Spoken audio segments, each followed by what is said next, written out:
Good evening, everybody, and welcome again to the Borderline Podcast with me, your host, Andrew Willox.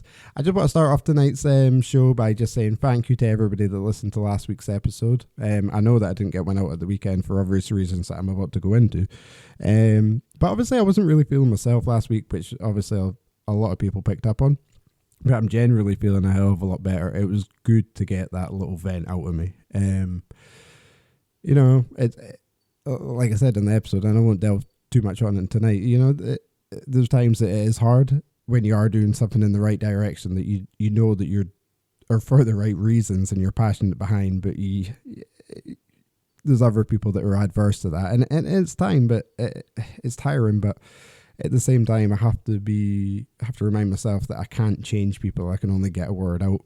If people don't want to listen and people don't want to have a different views, that is entirely their choice. I might think less of them, but hey ho. So yeah, I just wanted to start off with that tonight, and obviously you might hear in my voice I sound a lot better, and that's due to the introduction of the newest family member, little Bella, who's a lovely little Jack Russell Corgi Cross, who we got on Friday. We're absolutely over the moon in love with, so happy as well. We've got two cats, Nico and Nisha. Nico's, I wouldn't really call a cat as much as like a saber-toothed dire wolf hybrid mix. He's very large. Story about Nico is I actually took him down to the vets. This is when he was 2 or 3, and the vet weighed him and thought he was closer to 10 or 11 in age. So there you go. He's an absolute brute. Nisha's just an average sized cat. She's really timid though. The little rescue, she's so scared. So she's just kind of coming around to the idea of the dog now. Nico just ignoring it. I don't know if it's a mixture of he doesn't see it as a threat, because you could get 2 of this dog into Nico's tail, or maybe he's eyeing it up. Yeah, that's also very possible as well. So yeah, so generally I'm feeling a hell of a lot better. I've still got the doctors next week, which I'm really looking forward to. I'm still getting a lot of this head noise, although it's been much less, pardon me, over the weekend due to having Bella. I've not really had time to think about mental health, if that makes sense. Plus I've just been so happy. I've been, it's been hard to keep the smile off my face, and anybody that's probably ran into me down the street or spoken at me has probably seen that as well. Come fucking dog out here.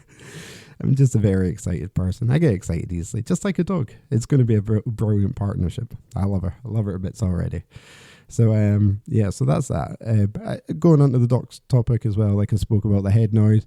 Yeah, obviously last week it was becoming quite intense, and I think that's why the podcast last week came across the way it did, because I was so mentally exhausted. I'm going to try and stop swearing as much on the podcast, and you might notice that little pause there. So that's a bonus point for me so far tonight. Mum, you are going to be so proud of me. Where was I? Yeah, so obviously a lot of the negativity came through with that episode last week. But like I say, it does get tiring, it does get exhausting. But it's good now that you're positive and you can reflect on everything. And it's always good to do that with your own mental health and reflect, especially when you're feeling more positives, is to look back on the negatives. I'm never a believer that you should forget the past. You should remember the past because it makes you stronger tomorrow. That's just my take on life. Yeah, pretty much that. So yeah, we're doing a lot better. So there's 4 minutes of how I've been and a little bit talk about Bella, and also kudos to anybody that did make it through all last week's episode about the Bigfoot malarkey. See, I was honestly going to try and go through an entire episode so far without saying that name, so I won't again. It will be hard. I tell you what, if I do it again, I don't know. I'll go find it. There we go. Right, so the purpose of tonight's episode really is to go over the podcast itself, and you will be aware, if you're new here as well, by the way, I realise that there's some people that are coming across to listen to tonight's episode, as I put out a notice on the I'm of Present page about the podcast. I've had a couple of messages so far, which has been brilliant. Obviously, there's a message to a couple of people back just today. We'll definitely organise a time and meet beforehand to clear everything up. So that's kind of what I want to talk about tonight, is if you are somebody that wants to come on, or you are somebody that I've asked to come on, why is that, and what can we talk about, and the kind of format of the show, so to speak. So what I do want to do, though, I will ask, is I'm going to openly ask anybody, if you're confident enough, but absolutely no pressure whatsoever, the first episode, I'd like me to be the first person that's interviewed, and that's kind of going to set the basis, because it's okay me coming on here and speaking and knowing what I'm going to say, but I find that the way that I get out my own relation to mental health and the way that I can kind of analyse it and verbalise it is usually when I'm put on the spot and asked the question. And I think it would just be really helpful for myself as well to go through that process, and it shows you that I'm obviously willing to stick to the process of the kind of format of the interviews. Now, I could ask my wife's asked to go and do it, but the problem with that is that we have quite an open dialogue about mental health all the time, and I don't want it to be a generic talk. I don't want to know the question that's coming. Obviously, there's some things that I wouldn't want to talk about openly on a podcast, and likewise with anybody that is asked to come on, we'll go over their things of what they're not happy to speak about, and we'd obviously never talk about them subjects. So, so to go into more detail on what people can speak about is, sorry, God, stood on my bloody headphone wire. Sorry. The context needs to be 75% of the guest needs to be the speaker at the end of the day. And yeah, I'm there to host and I'm there to ask the right questions, but I don't want it, like I say, it's not to be a generic thing. So if I go up to the gym and do a podcast with Alan, there's somebody that I've messaged that I think we'll try and get one sorted relatively soon. Once I get a little bit more equipment, obviously I need to buy another microphone and whatnot and get it set up with Audacity. But although I can go up and speak to Alan about the gym, and we can have points that we want to discuss about the gym, it needs to be an open conversation, just like we're speaking to each other in the gym, sort of thing. And that's the way that we create a really open dialogue, and that's where I think people will pick up a great deal of information, because it's people just talking. And as people will learn through talking, that it doesn't always have to be about mental health. Although we can start subjects and we can, you can pick away at these little bits about your mental health and whatnot, and how these things benefit or are negative to you.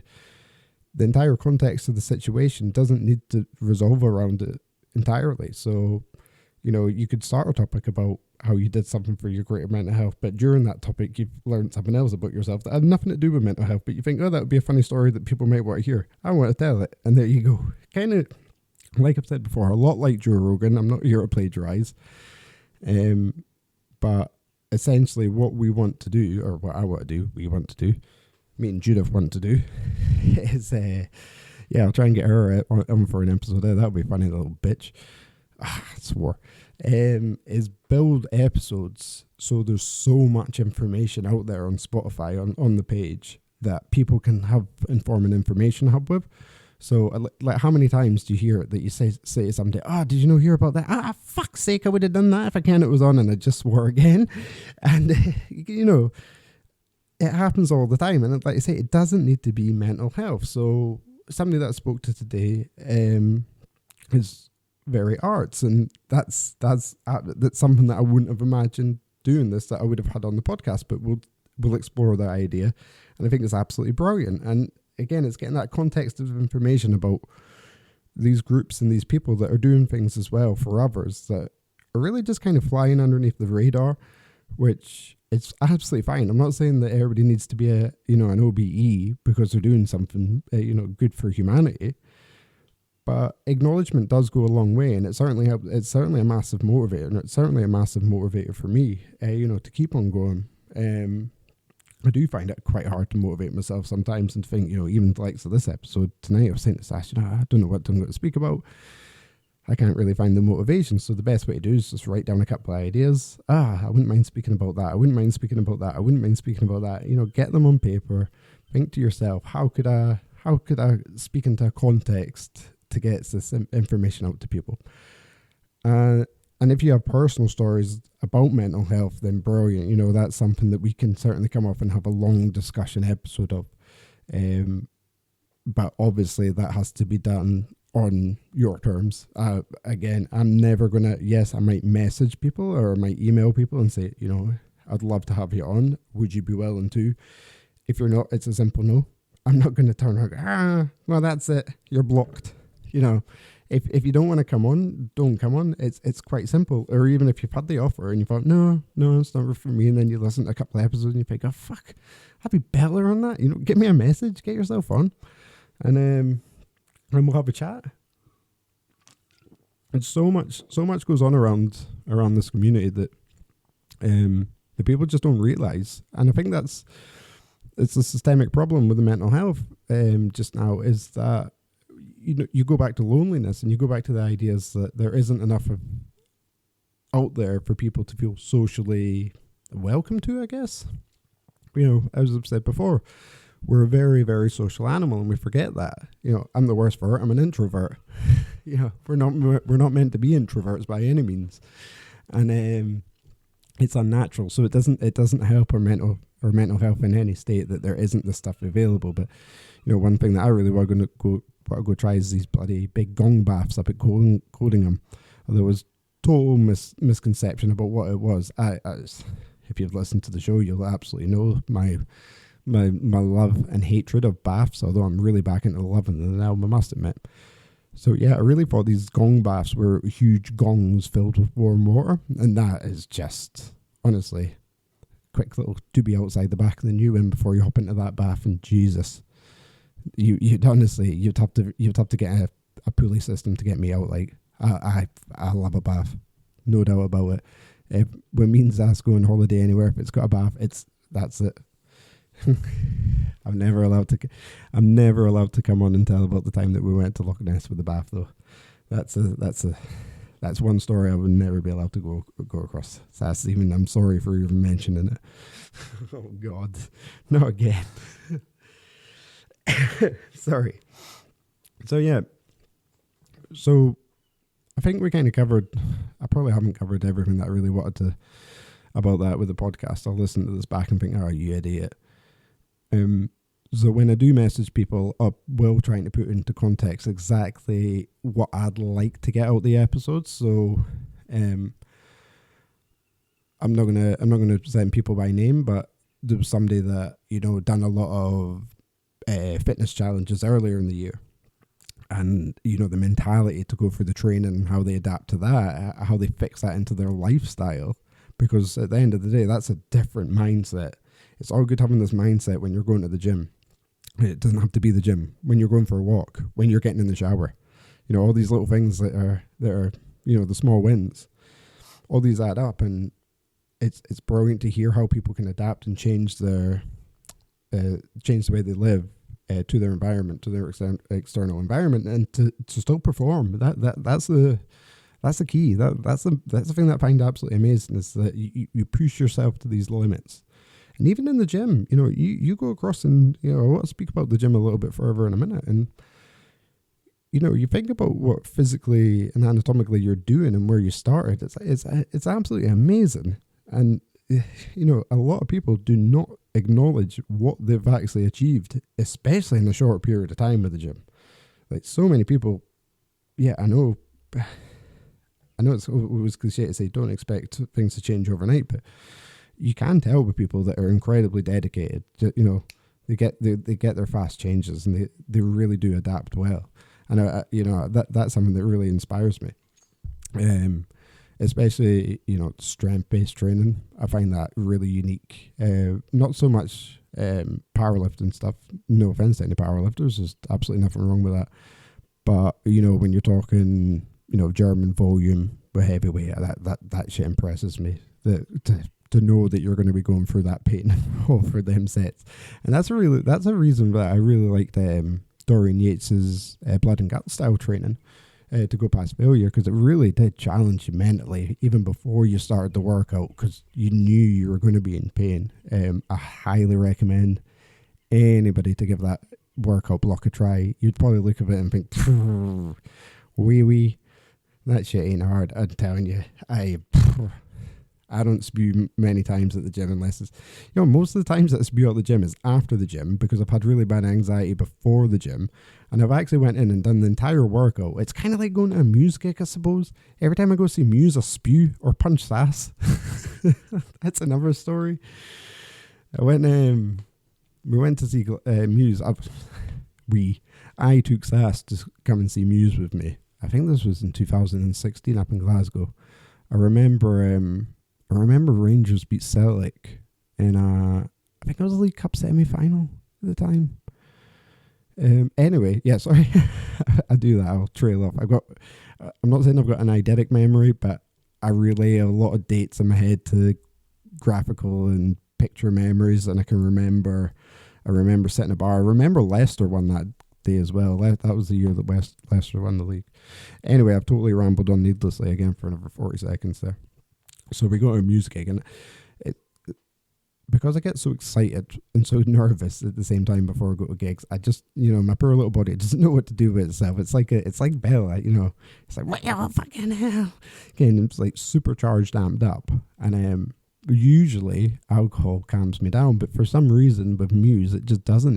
It exaggerates my hyperactivity, my hyperness, which then it just gets to the stage that I just projectile with vomiting. The worst time was in Manchester. It was terrible. All right, I had the cold, and I had really bad anxiety before that gig as well.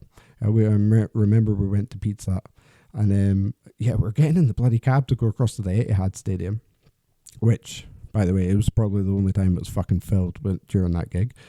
And yeah, so I was getting in the cab, and I literally went in and went to sit down. I was like, nope.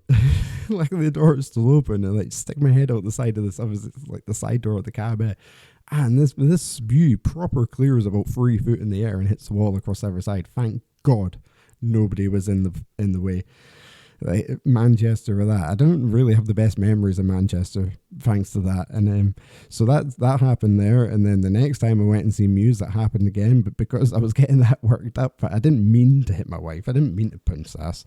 It was just like in total panic. So I'd went outside. We'd actually we were going outside for a cigarette, and thinking probably to get another cider at that point. It was just before Muse came on, and so we're going out for a cigarette or vape or whatnot, and yeah, it's just straight away before I get there, I'm like, oh no, here we go again. You can feel the sick coming up, and I'm running, and Sass doesn't know what's going on. She's coming around the corridor, she's going, and then my hand just goes out to say, no, stop, don't let the guard see me, thinking that would get chucked out, and my hand made contact with her face. So yes, you can get me done on here. It's just funny stories, I guess. It wasn't a full-on punch anyway. And I ordered deeply. Not only did I make her go and see Muse. That's twice now I've made her go and see Muse. She got a pelter for hers now. She is an absolute superstar. She needs a lot more recognition than what she gets for putting up with this fucking clown. Like, I tell you. Right. So as I said, I want to talk about the gym actually, and I'm really, really, honestly, that is my time of the day. That hour, it excites me the day before, and a lot of how my mood is for the rest of the day is dependent on that hour in the morning. It's just so weird just now for me. Like, for anybody that's known me, I will do probably contextually when I do hopefully interviews with people at the gym. You'll hear a bit more about my side of stuff with the gym, why it means so much to me. But I'm just loving it. It's like really basic training that I'm doing just now, but it is getting the absolute best out of me. The mind muscle connection, my form feels really nice. Everything's quite smooth. I am going to say now, I am so sorry if you're in the gym at the same time as me. I am very conscious of how much I'm getting in people's way with walking about. I am trying to stop moving about between sets as much. I think, what did I say my record was last week? Was it 1, 2, 3, 9 steps between sets during a 48-minute workout or something like that? So that gives you context of how little I can stay still just now, especially in the morning. I'm like one of them Duracell rabbits. That's what I feel like. When I wake up in the morning, I would say there's probably around about, I don't know if I touched on this before. It's probably 6 seconds before I'm awake. Something like that, before I'm out of bed. Something like that. I'm like, it's automatic just now. And it has been that way, but I don't really mind it. So so the gym's going really well, and I'm getting really excited the day before about going to the gym. And that's what's really, is really helping me, I suppose, in some sense, because I'd lost that feeling for so long with the gym. And I'm not going to say that I didn't want to go to the gym like earlier in the year and tailing off to last year, but I found it really mentally tough after COVID to try and get back to where we had all inevitably lost so much strength.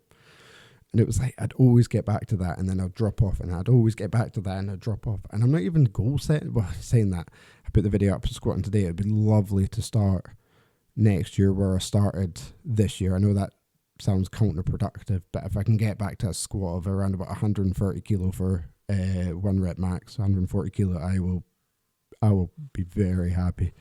Obviously that was 110 kilos a day. It was pretty clean. Definitely a couple more reps in there, so 120 is probably around about the mark just now. But yeah, so goal setting wise, we're not really setting numbers per se. It's more it's more just keeping kind of tunnel vision just now with using the gym as more a recovery tool rather than building strength as much in my goals. That yes, I obviously do want to get my strength back, and yes, I want to build muscle back. But just now, just fucking enjoy it. Like I'm loving it, and it's.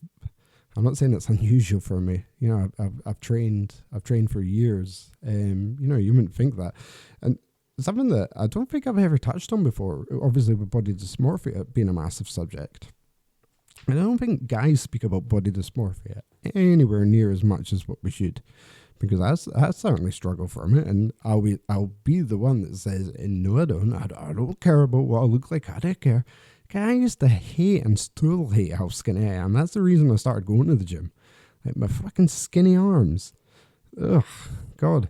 It really, really, really used to get me. And that's why I started. And I found it really hard to put on weight when I first started going to the gym. So, and obviously with everybody, you go out and I was buying like the 1800 calorie mega bulker shake that had like 90 grams of sugar in it, and you could only drink one a day, and you ended up with like shitting out a meatloaf after it. Oh, absolutely horrible.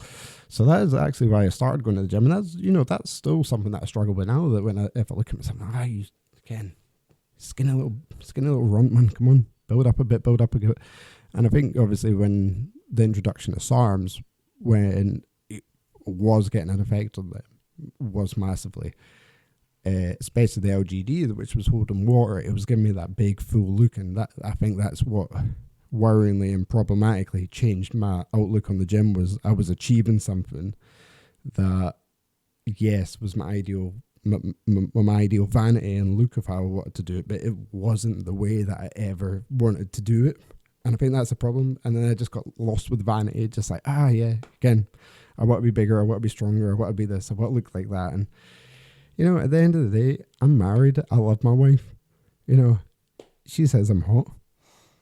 That's good enough for me. Let's go train and enjoy myself now.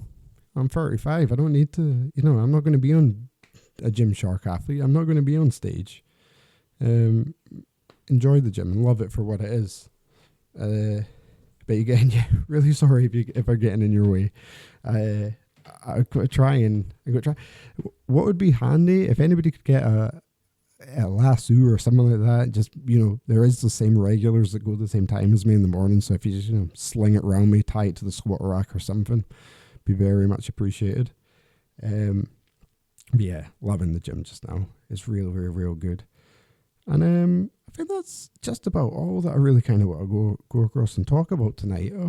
I'd say it was kind of a norm or here podcast that I wasn't really necessarily going to touch on subjects of mental health. I was just going to come on and talk more about the podcast itself and what to expect going forward. Topic-wise with the podcast is that obviously for me personally, I still want to keep it at the kind of core mental health, though I am going to keep on doing these little fun episodes with the ghosts and that, because I got a lot of good feedback about that. Sorry, I was just taking a drink. I really do apologise for how close I was to the mic during the last one. I know there was a lot of the sounds coming through. And again, this is not an ASMR channel. As much as one of my astute followers keeps on recommending to me, it ain't happening, pal. I ain't doing that for you. Deary me. Awful. And yeah, like I say, if you have anything at all that you guys want me to talk about, you'd send it in. I'll have a little look at it. We'll certainly go over little topics as well. And again, to touch on podcast guests, your topics can be anything.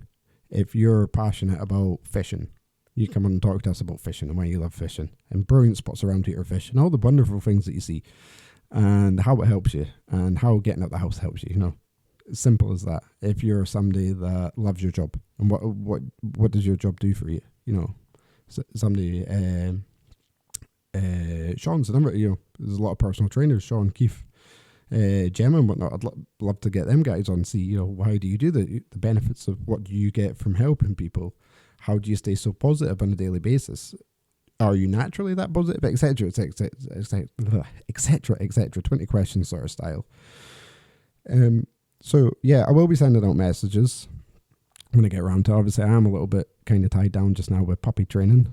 Tied down, it makes it sound like a chore. I'm fucking loving life. And I will get these messages sent out, and we can certainly, I think probably what's always best is that we'll just say, send you a message and say, oh, you know, really love doing your show. And you say yes. Before we kind of go anything else, I think obviously a discussion, a coffee, a little chat, even if it's just 5 minutes, you know, the little points that want to be taken off, and, you know, making sure that it would work in a format, and making sure that you're comfortable as well. It's quite nerve-wracking doing this. I didn't think it would be as much, but I keep on playing around with whereabouts I'm doing them, which seems to be helping. So yeah, tonight I'm in the conservatory. It's actually a really nice night. I got a little cat running around me now, so I'm going to go play with her, and yeah, that'll do for me, guys. So yeah, thank you very much. I've been your host, Andrew Willox, and this has been the Borderline Podcast. Thank you very much.